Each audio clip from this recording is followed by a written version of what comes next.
You're listening to the Fresh Hell podcast.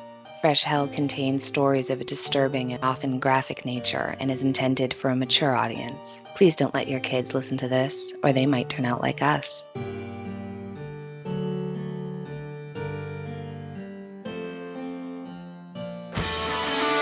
Hi, I'm Howard Dory. And I'm Jess Dory, his wife, and we're the hosts of Plotting Through the Presidents, A podcast that takes deep, irreverent dives into lesser-known stories about the early presidents, founders, and their families. We explore myths, mysteries, scandals, and the wild personalities and intense relationships that help make America what it is today. We dig into things like why John Adams and Alexander Hamilton hated each other so much. The truth behind the legend that reporter Anne Royale ambushed John Quincy Adams for an interview while he was skinny dipping. And the story of how Thomas Jefferson's obsession with making the finest wool in the world led to a tragic death on the White House lawn. And there are so many more where that came from. Our listeners call our podcast well-researched, laugh-out-loud funny, insightful, and delightful. And our listeners are so astute. They're so smart. We've got 3 bingeable seasons out now. Follow Plotting Through the Presidents now on all your podcast machines. And find out more at plodpod.com. Hi, I'm Johanna from Austria, and you are listening to your favorite international podcast. You just heard the promo for a great podcast called Plotting Through the Presidents, hosted by Jessica and Howard, and I can assure you, 100%, if you like our historical episodes, like for example the Habsburg tragedies or the Henry Rathbone one, you will absolutely love Plotting Through the Presidents. So please go onto your podcast app and give them a listen. If you are a regular listener, you will already have realized that something is missing here, and it's the lovely voice of our even more lovely Annie. She already mentioned in our last episode that she was getting ready for a scheduled surgery. Everything went well so far, and she's on the road to recovery, so let's all send her, all the good healing vibes. Now, of course, as we already knew that this surgery was coming up, we could have planned ahead and record some episodes in advance. But let's be real here, we tried, but it was just not possible. Some of you might not be aware how much work goes into each and every one of our episodes, mostly because of going, through all the resources, reading books, writing up notes, and then find the time to record that works for both of us, as we have, the time difference of 6 hours, and then the editing. This is not a woo is us kind of rant, because we love to do this podcast and our wonderful community keeps us going every week. I just want to explain why we are more of the last minute kind of people. But we also didn't want to have you without an episode for 1 or 2 weeks, and both Annie and I already did episodes on our own if it was necessary. So for this week and maybe next week, we will see, it will be just me. The last 2 episodes, the ones about the wine wheel, chicken coop murders, not gonna lie, they were tough ones. Such a cruel, horrible, terrifying case. So this week I opted for something less heartbreaking. A lot less heartbreaking, trust me. It's macabre and weird. It has a bit of what the fuck, but nobody gets hurt or even dies. I mean, I put a pin in there and say maybe, but you know when we get there. This week, I want to tell you about the Kentucky meat shower, which does sound like it has either something to do with a Pointer Sisters song or the Colonel and his fried chicken. But no, it's actually something that happened in a rural area in Kentucky. I don't think there are any warnings for this episode, unless you don't like to hear of or think about meat, that is. This all happened in 1876 in Bath County, Kentucky. Now, let me give you a quick overview of Bath County, especially in the late 19th century. Let's paint a picture. Bath County lies in the northeast of Kentucky, 50 miles east of Lexington, which I think is one of the biggest cities in Kentucky. It's definitely not the biggest city, because that would be Louisville. You see, Annie is not here today to correct me on all the English city names, so bear with me, please. Whenever I start one of these episodes from places I have never been to or don't know too much about, I usually start by Googling. Like in this case, I typed into Google, what is Kentucky famous for? And the answers were horse racing, of course, because of the Kentucky Derby, Bourbon, also, of course. I know that because my husband collects whiskeys and bourbons, and my dad often gave him whiskeys for his birthday or for Christmas. And one year he got a bottle of Blanton's, I think that's how it's called. And on top of the bottle is this little race horse and a jockey. So it's basically combining the first two things Kentucky is famous for. There you go.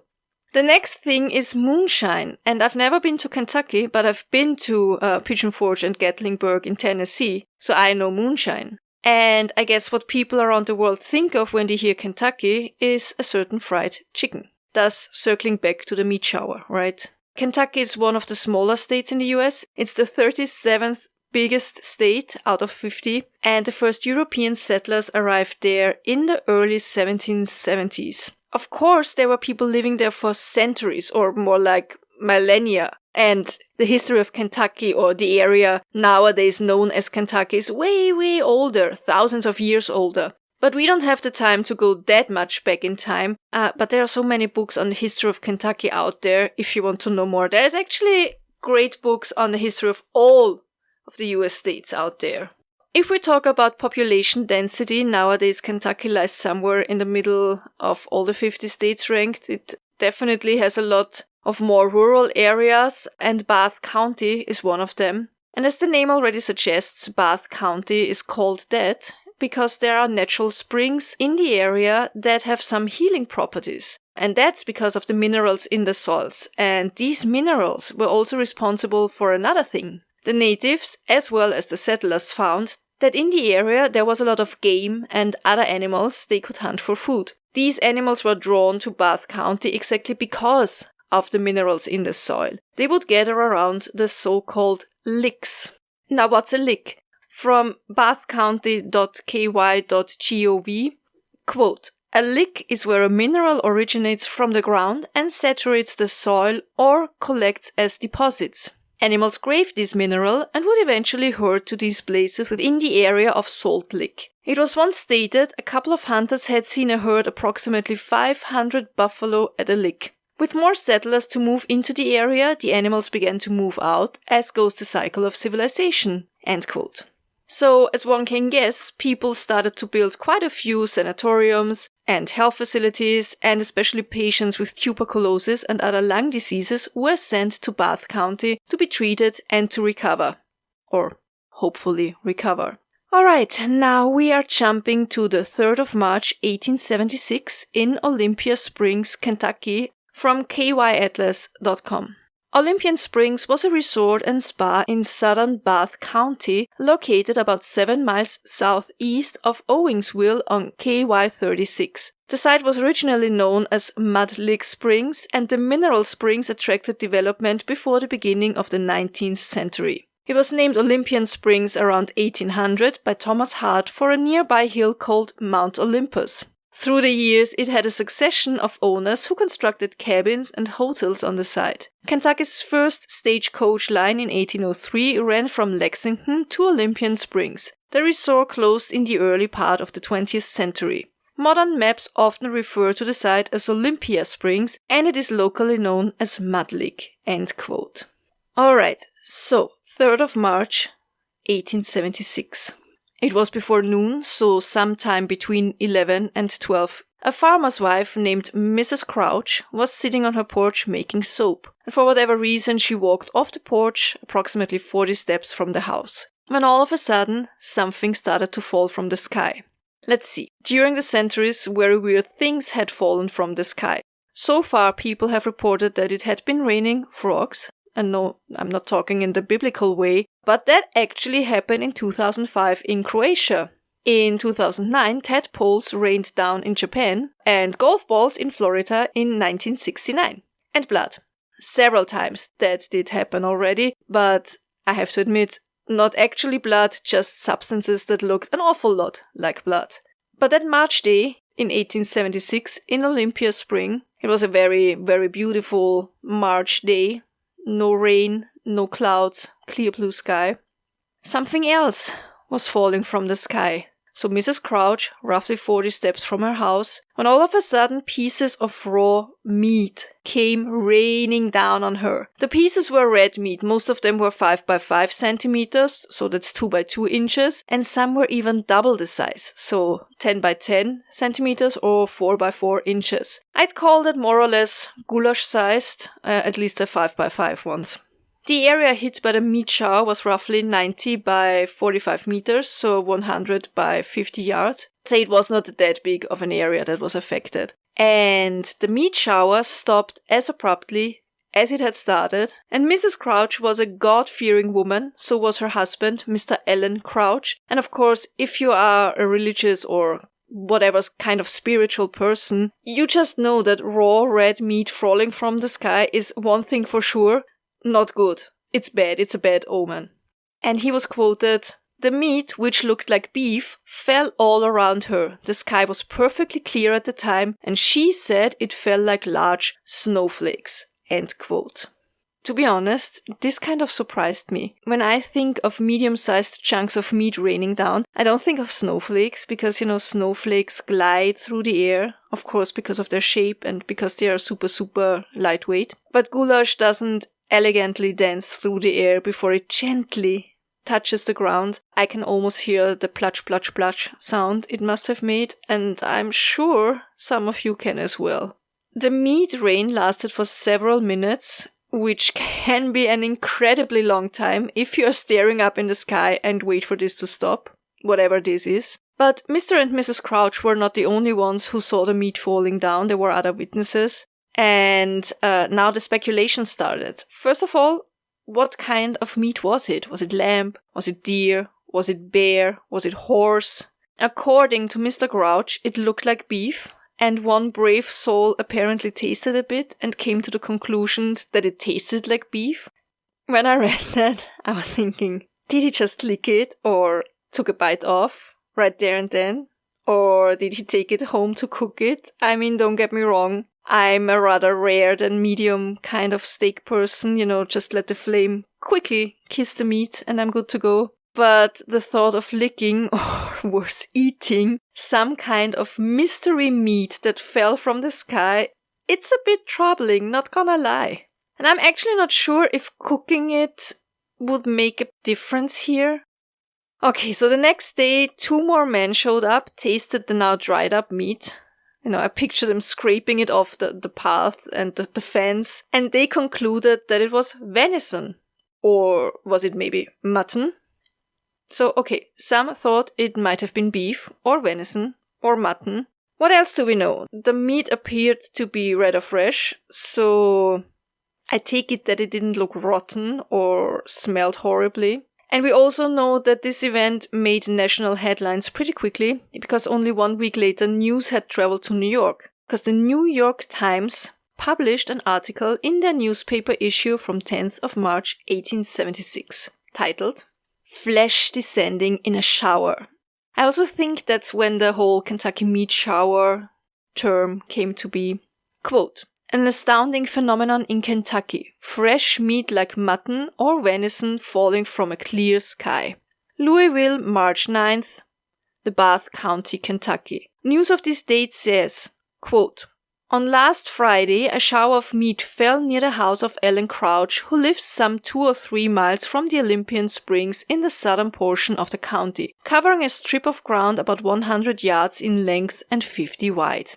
Mrs. Crouch was out in the yard at the time engaged in making soap when meat which looked like beef began to fall around her. The sky was perfectly clear at the time and she said it fell like large snowflakes, the pieces as a general thing not being much larger. One piece fell near her which was 3 or 4 inches square. Mr. Harrison Gill, whose veracity is unquestionable and from whom we obtained the above facts, hearing of the occurrence, visited the locality the next day and says he saw particles of meat sticking to the fences and scattered over the ground. The meat, when it first fell, appeared to be perfectly fresh. A correspondent of the Louisville Commercial, writing from Mount Sterling, corroborates the above and says the pieces of flesh were of various sizes and shapes, some of them being 2 inches square. 2 gentlemen who tasted the meat expressed the opinion that it was either mutton or venison. End quote. So there you have it. There's the proof. They did try it.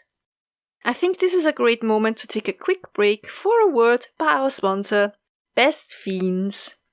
I told you all about the renovation of our house, and let me tell you, it can be nerve-wracking. But whenever I have 15 minutes to spare, I make myself a nice cup of coffee and I sit down for a few rounds of my favorite mobile puzzle game. It instantly calms me down. It's fun, it's challenging but never frustrating, and the 7,000 levels keep you entertained for quite a while. I love that you can not only rely on your good luck, but you can also be strategic by deciding which one of your bugs you are going to train for the next level. The characters are so cute, I really enjoy the designs, not only of the bugs, but also of the levels, and Best Fiends offers regular seasonal events and constantly adds new levels. This way, the fun never stops. Trust me, you definitely have to give this game a try. You will love it, and once you do, come and add other Hellions as in-game friends. Download Best Fiends for free on the Apple App Store or Google Play today. That's friends without the R. Best Fiends. Alright, so some pieces of the meat were placed in jars filled with formaldehyde, and these specimens were sent to experts around the land. And one of those experts who received one of those jars to find out the nature of the mystery meat was named Leopold Brandeis. And you know how we do things around here? I really tried to find out more about Leopold Brandeis, and I was hoping to find, articles that would tell me a lot of interesting background info on this person, but I came up empty-handed. Sorry, but let's assume that he was this very smart science dude who had an awesome life full of adventure. Kind of a sciencey Indiana Jones, right? So he received a sample of the meat and he came to the following conclusion. Quote, "It has been comparatively easy to identify the substance and to fix its status. The Kentucky quote-unquote wonder is no more or less than nostoc." End quote. And as always when there is something rather complicated or complex to explain, like nostoc, I like to head over to Wikipedia to read to you a short and very on-point description. So here it goes, quote, "Nostoc is a genus of cyanobacteria found in various environments that form colonies composed of filaments of moniliform cells in a gelatinous sheath.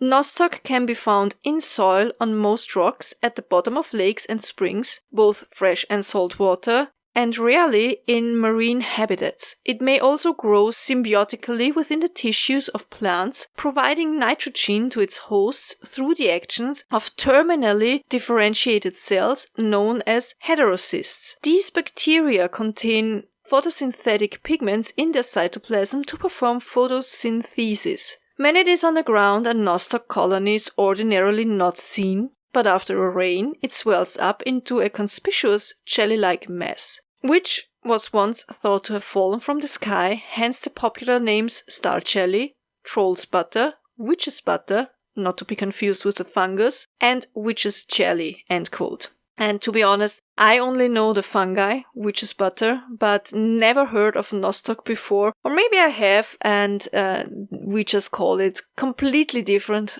But hey, we're all here to learn, and we love to. So Brandeis stated that this kind of nostoc, the nostoc cranium, was flesh-colored and tasted like chicken or frog, depending on who you ask. Now, I wonder, in all those science groups, people who discovered things and examined them for the very first time, there was always that one poor guy who had to taste it, right? Like, there must have been. Do you think they drew straws? Or how did they decide? Or was there like one who was always like, yeah, I'm gonna try it? How did that work? Now, Leopold Brandeis explained that the rain had caused the nostoc to swell up and then float down to the ground again, looking like pieces of meat raining down. But there's one problem. The Crouchers had said that it was a clear day and that it hadn't been raining the previous night neither. So what rain exactly? There was no rain. Nothing that could have caused the nostoc to balloon up that much. So this leads to the question, are there any other possible explanations? The answer is yes, there are. There are actually a bunch of other explanations, because Brandeis was not the only expert who had received a piece of this weird Kentucky meat. Some of the explanations were really kind of out there, and actually a bit macabre. So there was one Dr. A. Mead Edwards who was sure that this was definitely lung tissue. He just couldn't say for certain if it was from a horse, which is already a troubling thought, but it gets a little bit worse because he said it could also be lung tissue from a human baby. Another histologist, Dr. J.W.S. Arnold, agreed that this specimen contained at least a little bit of lung tissue, but not human lung tissue, but lung tissue from an animal, and other pieces of animal meat, mostly muscle tissue. And those two were not the only ones. There were a couple of experts who all agreed that this was meat from an animal. But if these were indeed parts of animal, how did it get to the point where it was raining down on the good people of Olympian Springs? So there's one theory by a man named William Livingston Olden, who suggested that the meat shower was caused by a meteor passing by. Not a regular meteor, but one made of flesh, I guess. And that bits and parts fell off while it was, passing by. Of course, that doesn't make sense, right? Well, I think it is important to know that William Livingston Olden was an American journalist, author, mostly of fiction, and humorist. Wikipedia also mentions that he was a canoe enthusiast, so that's the exact wording, and I'm living for it. So I'd say that his proposition was a bit tongue-in-cheek, right? But honestly, there were scientists who thought, and I love that one, that the meat shower was caused by the explosion of an alien planet and that the meat, therefore, must be the former inhabitants of this planet. Another theory stated that it was actually a murder victim, killed by two brothers, and that this was their way of getting rid of the body. But, I don't know, I think that's very impractical. How would they even do that? So I think this theory is a no. No. Then there was a scientist, a Professor J. Lawrence Smith, who wrote the following letter to the Louisville Journal. Quote, "In my first examination of this anomalous substance, I was furnished with two small specimens that had been in alcohol. One of them was so hard and dry that I did not undertake to examine it. The other being soft, I cut it across, and finding the interior of the mass gelatinous, I could see no other source of this gelatinous matter than the spawn of batrachian reptiles. I sent what I had left to Professor Putnam of Salem to be examined in his institution, but I have not yet heard from him his results. Since then, two other specimens have been furnished to me, one of which had been examined by a distinguished microscopist of Lexington, Mr. A. T. Parker, from whom I received also some specimens carefully mounted for examination. I have examined both the specimens and the preparation, and am perfectly satisfied that they contain muscular fiber and therefore cannot be, as I first supposed, reptilian spawn. The matter appears to be mixed. Some of it is muscular, some cartilaginous, others gelatinous and fatty. I intended examining further into the matter when, in a conversation with Dr. Kestenbein of the city, I learned that he had examined a specimen with similar results, that he had no doubt of the fleshy nature of the substance. Considering the results obtained by two such careful and skillful microscopists as Dr. Kestenbein and Mr. Parker conclusive, I'm perfectly satisfied that my original theory of its being batrachian spawn must be abandoned. This, of course, is calculated to open the whole question again, and there is no reason why this subject should not seek for a solution through the infallible agency of the public press. Professor Robert Peter of Lexington, through whom I obtained Mr. Parker's specimen, thinks that the fall of flesh was simply the result of a kind of postprandial disgorging by a flock of buzzards who had been feasting themselves more abundantly than wisely on the carcass of a sheep. I am informed that it is not uncommon for buzzards thus to disgorge their overcharged stomachs, and that when in flock one commences this relief operation, to others are excited to nausea and a general shower of half-digested meat takes place. Who knows, but this is the truth of the whole affair." End quote. So basically a flock of buzzards who had feasted on a sheep beforehand probably ate too much and threw up mid-air. And I think this is where we probably get a lot closer to the truth. Because while the thought of birds throwing up in the air because they ate too much might sound comical to some, it's actually not uncommon at all. And this is definitely the theory that is believed to be most likely the truth, even though to this day nobody really knows for certain what happened there. But a flock of vultures regurgitated their food in flight, most likely because they got startled somehow and they wanted to get rid of the content of their stomachs because the weight was slowing them down. Also, and now it gets really fascinating, they also do this as a defense mechanism to ward off attackers. Honestly, I don't know what kind of natural enemies vultures have up there in the air. Guess depends on the size of the vulture. Maybe a hawk, down on the ground, wolves, coyotes, something like this. Anyway, so what they do, they use their, it's really something, they do use their projectile vomit strategy to be able to escape quickly and to fight off predators. And if they manage to hit their attacker's eyes, the meat-stomach acid mix can be blinding. Isn't that fascinating? I never heard of that, did you? And there are so many different kinds of vultures, so we need to know which one is native to Kentucky. And apparently, that's the turkey vulture and the black vulture. The black vulture being the less common one though. The turkey vulture is black with a bold red or pinkish head, and they are 2.5 feet, so that's somewhere around 75 centimeters tall, and weigh around 3 pounds or 1.5 kilos. That's a good sized raptor. It's not the biggest one, but it's a good medium sized raptor. The black vulture is completely black, as the name already suggests, and is about the same size as the turkey vulture. And then I read something that absolutely blew my mind. I had no idea. Because all of my life I always thought that vultures would only feast on things that are already dead, right? You know, like in these cliché movie scenes or something like this, where someone is lost in a desert and the vultures are circling above their head already, waiting for them to die so they can feast on the carcass. But there are instances when they do attack smaller animals to eat them, smaller animals, or human infants. There was actually an incident in the United Kingdom in 2014 where a family went to a safari zoo and they had a 6-month-old baby with them in a pram. You know, they are strolling around with the baby in the pram through this safari zoo, and all of a sudden, the baby got attacked by a black vulture. The baby survived, but of course the whole thing was absolutely traumatizing for the family. So these things did definitely happen. And that makes me circle back to, the one expert who wasn't sure, was it a piece of lung from a cow or a human infant, right?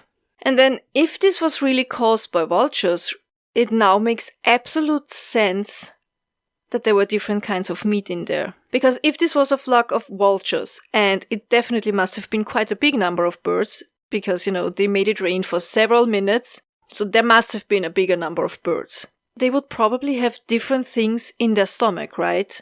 I remember I was in Cuba once, and I took a bus to Havana. And on the way, I saw huge vultures soaring through the sky, and I got so excited because I had never seen any vulture in real life. Even though the griffin vulture is native to Central Europe, but it was very, very rare when I grew up, and I just read today that nowadays apparently they are more common again, which makes me happy because they are really fascinating creatures and they play a very important part in the ecosystem.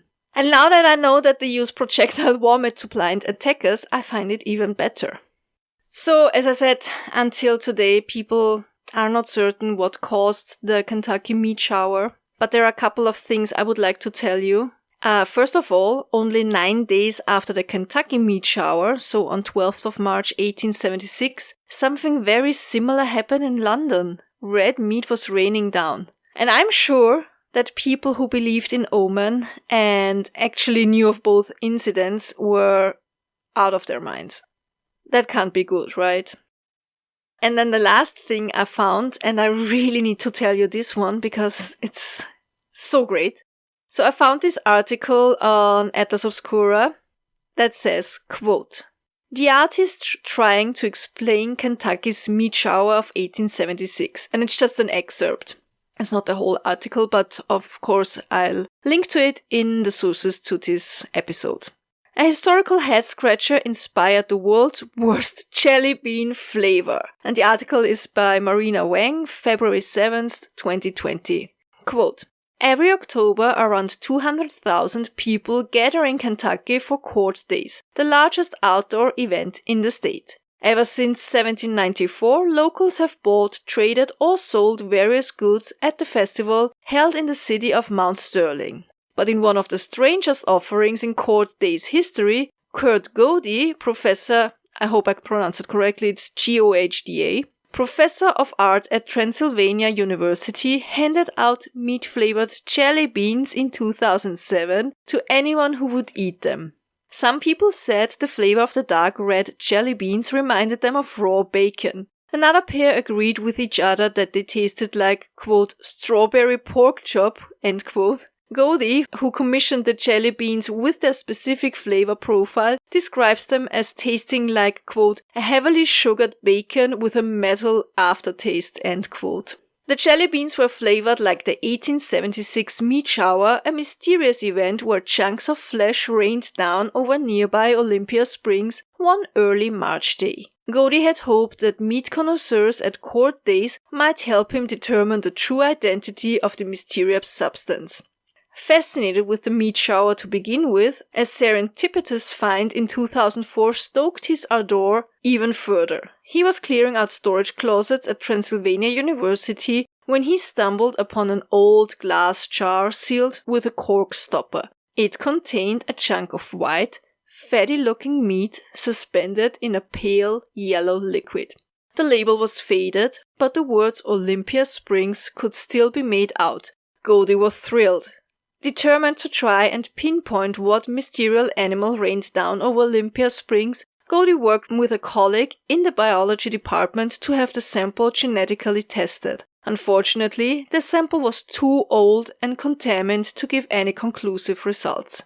Then Godey got creative. Much of his artwork involves community engagement, so he had a taste lab based in Cincinnati analyze flavor compounds of the meat sample and reconstruct the taste in a jelly bean. Godey wanted to educate local Kentuckians about the curious climatic event, and, if anything, jelly beans would be a great conversation starter. Quote, "I was fascinated with the idea that people would just eat it and then declare what it tasted like," end quote, he says. Godey drove to Cincinnati and picked up more than 1,000 of the meat shower jelly beans, packed in small metal tins. Godey waited till he got home to try them. Parked in his driveway, he popped one in his mouth. Quote, "The taste, frankly, is vile," end quote, Godey says with a chuckle. "I remember thinking it was really strong. The first one I ate tasted like chemicals and sugar," end quote. Accounts from 1876 described the meat shower as tasting like mutton, although Godey thinks the jelly beans lacked the distinct muttony flavor. He thought the Kentucky Court Days would be a good place to talk to locals and gather opinions on what the meat could be. Feedback varied, but ultimately Godey didn't arrive at a definitive consensus, end quote. So it's basically Birdie Bot's beans of all flavors in real life. And I love it. I had to tell you about that.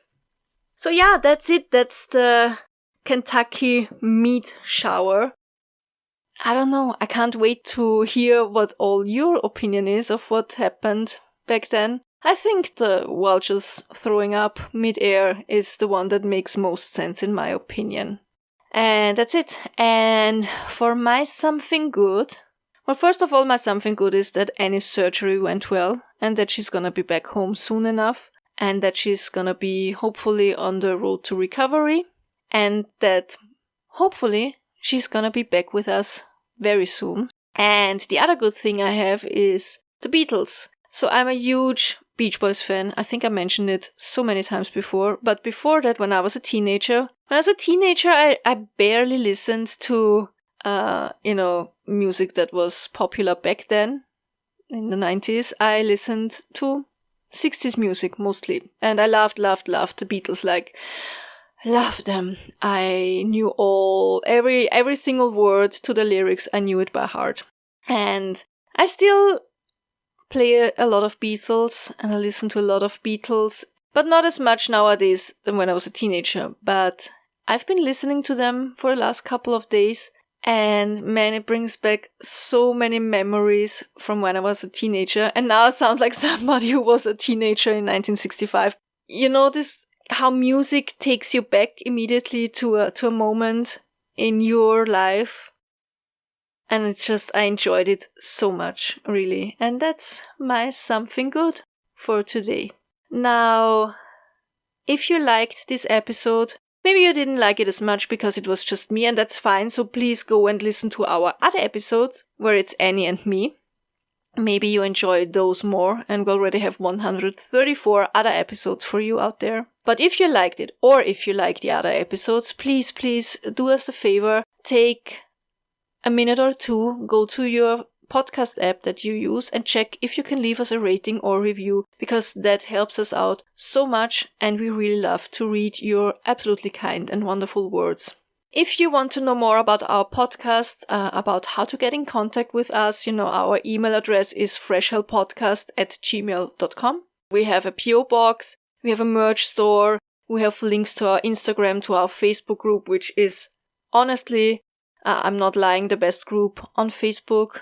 Go to our webpage, www.freshhellpodcast.com. There you find all the links to all of the things I just told you, also to our Patreon, which we're gonna mix up a little bit starting in January with a What Do You Think Happened episode every month. We have game nights for our murder tier Patreons and so on. There is a lot of stuff and we're gonna add more constantly.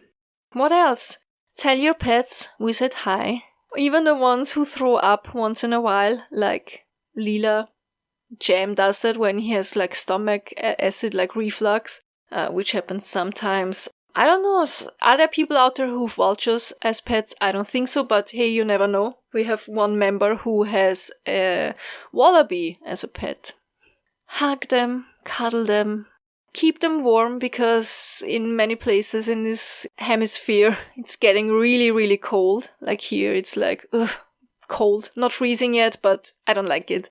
I like to bundle up at home and I can't wait for us to get our fireplace. Also, please give your fellow human being the benefit of the doubt. I know people sometimes suck so much and times are rough and everybody is so tense and stressed. But, not everybody who seems to be a jerk really is one. Sometimes they just had a rough day. And even if they aren't, don't take that anger home with you. Like, just let it be. Circling back to the Beatles. And if you are going through hell, keep going. Tschüss and bye.